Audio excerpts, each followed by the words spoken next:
Hello students, today we'll be starting with a new chapter. Already it has started and you had got the slides as well as the videos, but then in order to make you understand better, I will explain some portions of the chapter. So it is the transport in animals and plants, where now the transport means just to carry away.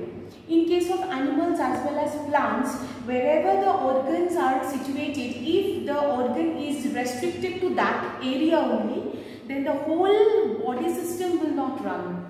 So automatically we have to transport, we have to carry out the different things to different specific organs so that the entire body system moves, the function moves properly.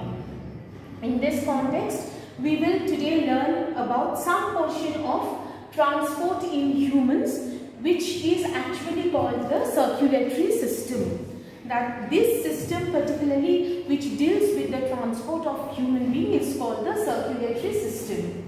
Now within the circulatory system, the main organ or the component which helps the circulatory system in our body is known as the blood. So blood is the main thing through which the transport of different substances from different place to different place, it keeps on moving, and it is a red colored liquid, already all of us know, and also it has got several functions which we will come in the latter part, which we will discuss in the latter part. Now first we will come into the components of blood, like what are the substances by which the blood is made up of. So there are generally four components of blood, that is the blood plasma, the red blood cells, white blood cells and the platelets. So first one by one I will discuss. First one is the blood plasma. Now blood plasma is actually the liquid portion of the blood. Now you can ask me, every portion of the blood is liquid. So obviously what is the liquid portion? Like there is advanced studies, there is an advanced mechanism by which if we part the different components, the liquid part which comes under the plasma. So what is the main function of the plasma? It mainly carries the water and dissolved substances as well as the digestive substances also from the one part of the body to the other part. Okay, so detailed discussion of the plasma, obviously it has got many functions, it has got a typical advanced structure which we will discuss in the later classes.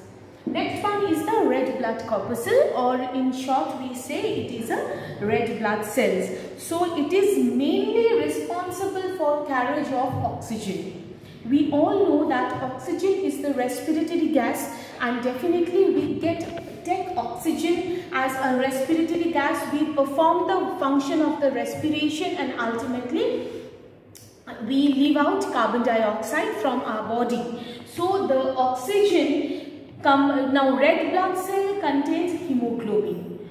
Hemoglobin, so it is a pigment, or rather to say it is an iron containing pigment which is present in the blood. Now hemoglobin reacts with the oxygen forming oxyhemoglobin, and it helps to carry the respiratory gases. So the details obviously in the higher classes. Next one is the white blood corpuscle or white blood cell. It is the main function of the white blood cell is the protection. Like in nutshell, you just know now that it helps in different types of, it is a rather to say it is a security function, that is it helps in the disease protection. And the final one is the platelets. Platelets mainly helps in blood clotting. Now just a brief note, what is blood clotting? Definitely you have seen that whenever there is a cut, the blood keeps on flowing, but after some time automatically, even if you don't put medicine also, after some time if the cut is not major, please remember this word, if the cut is not major, automatically the blood flow stops. Now this is known as the blood clotting. Now here also I have used another term, if the cut is not major, that means if the cut is a major huge cut, then it has to be stitched. That means the skin of both the parts or the cut part had to be stitched in order to restrict the flow. But otherwise, this is known as the blood clotting. Now we are coming into the functions of the blood. So it is first one, it carries the digested food. Like in the digestion part, you had seen that food is being digested in the different parts of the digestive alimentary canal. So this carriage part is being done by the blood. Mainly it carries from small intestine to the all parts of the body. Next one is it carries water, because water is life.